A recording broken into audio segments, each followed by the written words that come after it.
Hello, comment allez-vous? C'est Lady Sonia, votre mentor, votre motivatrice, votre soeur, votre tata, votre tout ce que vous voulez. How are you? Je voulais juste donner un tout petit conseil à mes chéris, mes sisters là, qui sont des jeunes célibataires. Moi, je les appelle des célibataires. Elles disent, oui, moi, je veux me marier, tout et tout. Mais quand je regarde la vie de la soeur là, tu es compliquée. Tu n'es pas simple. Ma soeur, c'est toi qui ne connais pas préparer, mais c'est toi qui crée le mariage. C'est toi qui ne sais même pas être propre sur toi-même, mais c'est toi qui crée le mariage. Il y a des femmes ici dehors, là, elles te tapent 3 semaines, rentrer dans la douche, elle ne peut pas se laver, elle n'aime pas se laver. Tu regardes en bas de tes pieds, c'est croussa, c'est comment? C'est dur, les qu'on appelle les bibiatas, là. Donc toi, les pieds, quand tu te laves, tu ne grattes pas la pierre, donc on sait que tu ne te laves pas. Ton travail, c'est simplement Snapchat, WhatsApp, Instagram, telenovelas et les copines. Le foyer, ça ne va pas venir comme ça. Le foyer, c'est plus qu'un ministère. Le foyer demande de la sagesse, le foyer demande de la propreté, le foyer demande de la, comment on appelle, une certaine maturité.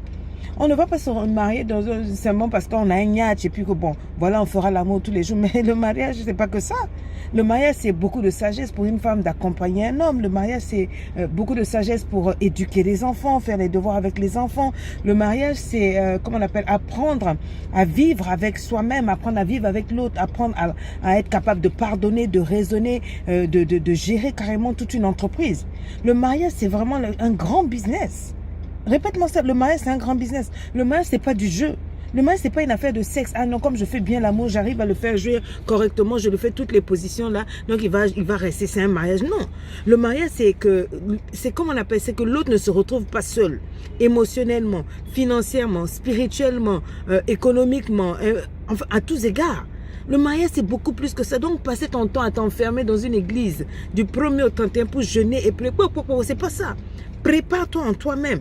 Apprends à cuisiner. Apprends comment on gère un enfant, comment on éduque un enfant. Lis des livres. Lis des livres. Sois ouverte ici, là. Apprends ce que c'est que le mariage. Quel est ton caractère? Apprends-en énormément sur toi. Quand il y aura des difficultés dans le foyer, comment vous allez faire? Comment tu vas gérer?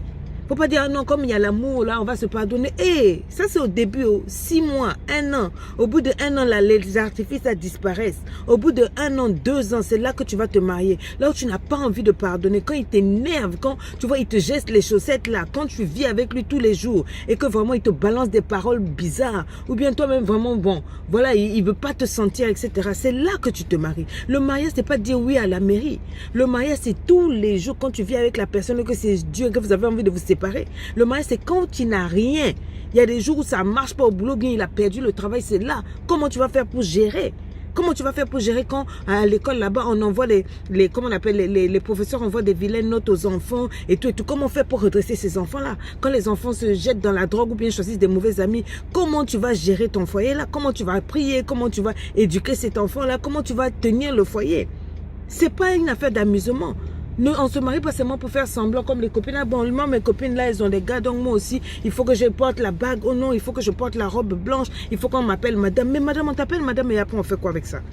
Ça n'a pas de sens si on t'appelle madame dehors, tout le monde, et puis on voit que ton mari circule avec d'autres filles parce que toi, tu es incapable de gérer le mari. Le mariage, c'est beaucoup de choses. C'est que tu surveilles le monsieur quand il va au travail. Est-ce qu'il est bien habillé? Est-ce qu'il est propre? Est-ce que tu l'as rendu propre? Est-ce qu'il a déjeuné avant de partir de la maison? Ou bien c'est comment? C'est-à-dire c'est beaucoup plus que ça. J'essaie d'activer quelque chose. Il faut que vous arrêtez les sœurs là. Vous passez votre temps. Si ce n'est pas prier, c'est de rêver. Tu penses que dans le foyer, le gars va te prendre toi ta bouche. C'est toujours tu parles beaucoup d'eau. Il te voit avec les copines. Il se dit que celle-là, je ne peux pas la mettre dans mon foyer parce que c'est le genre de femme où tous mes secrets vont sortir. Il y a des femmes où tu ne peux pas te marier. Parce que simplement, tu n'as pas la maturité. Tu n'es pas assise en toi-même. Tu n'es pas assise vraiment dans ta vie. Tu ne sais même pas où tu vas. Tu veux aller te marier. Le mariage, tu vas mener le mariage là où? Le mariage, il faut avoir une vision. Le mariage, il faut avoir, comment on appelle, une mentalité de fer. Il faut avoir du cœur, du courage. Il faut avoir tout un caractère qui va avec pour supporter un autre. Parce que le mariage, c'est difficile. Le mariage, ce n'est pas du jeu. Donc, mes chéris, c'est bien beau de prier, c'est bien beau d'espérer, c'est bien beau d'avoir envie de se marier, c'est génial même. Le mariage, c'est super. Mais si tu n'as pas tes armes, si tu ne t'es pas équipé avant d'entrer dans la relation, je t'assure que ça va être galère. Donc vraiment, il faut arrêter de rêver. Il faut commencer dès maintenant à te discipliner, à apprendre à être une femme même déjà célibataire, tu apprends à te comporter comme une femme mariée. C'est-à-dire que tes sorties au-delà de 18 heures, là, ça ne marche pas. Ta tenue vestimentaire, habille-toi comme une femme, la femme de quelqu'un. Parle déjà comme la femme de quelqu'un. Sois posé, pas que quand tu es avec les gens, tu dis quoi, on t'entend à 1000 km là. Non, il y a des hommes qui détestent ça. Est-ce que tu comprends? Commence dès aujourd'hui à apprendre à préparer. Va sur Google, télécharge les recettes sénégalaises, les recettes marocaines. Apprends pour diversifier. Le but, c'est ça. C'est pas que tous les jours, le monsieur, tu vas l'épouser, tu lui apprends seulement à préparer la sauce de ton village. Eh, maman, le gars va te laisser. Oh. Il y a des gens qui disent que pour atteindre le cœur d'un homme, il faut passer par l'estomac, il faut diversifier, il faut que tu apprennes à faire les pâtes carbonara, que tu apprennes à faire un couscous marocain, que tu apprennes à faire le yassa, que tu apprennes à faire, comment on appelle la sauce klala de Côte d'Ivoire. Donc il faut que tu diversifies, comme ça quand il rentre, il sent qu'il est chez lui. Que tu apprennes comment on met la table, l'art de la table, ça s'apprend. Ça s'apprend. Il y a des femmes qui ne connaissent même pas. Il y a un couteau du poisson, le couteau à crustacés, le couteau à ceci, le verre à vin, le verre à eau. Tu apprends tout ça. Comme ça, tu mets ça en pratique. C'est pas que tu te maries et puis tu présentes à un monsieur les assiettes en papier ou bien en chiffon là. Tu déposes ça et puis tu dis, bon, voilà, moi je suis dans le mariage. Et puis tu gardes les jolies assiettes qu'on vous a offert pour le mariage. Hein. Tu prends, tu gardes ça. Quand on a des invités. Mais le plus grand invité, c'est le mari. Il faut vraiment qu'on se rééduque, les sœurs. C'est bien beau les réseaux sociaux, le mariage, voilà, ma beautiful wedding, c'est bien beau tout ça. Mais le mariage, c'est vraiment un business. C'est une entreprise et il faut se préparer. Qui veut aller loin ménage sa monture. Si tu veux te marier et bien te marier, il faut que tu te formes maintenant que tu es célibataire. Que tu te disciplines à avoir des bonnes amies. Que tu te disciplines à avoir des personnes qui t'emmènent devant, qui te donnent des bons conseils sur comment on gère le mariage. Que tu observes sur comment faire fonctionner le mariage, les mauvaises erreurs, etc. Et que tu travailles sur ton caractère. Toi, quand ta maman te dit simplement, va me faire ça, tu insultes la maman, quitte-la. Moi, quoi, tu es impoli, ça veut dire que tu seras impoli à la maison. Que tu travailles sur ton caractère, que tu travailles sur ton comportement, que tu sois une fille de valeur exemplaire. Déjà, en tant que célibataire, on doit sentir que tu as des égards pour toi-même. Ça veut dire que dans le foyer, tu auras des égards.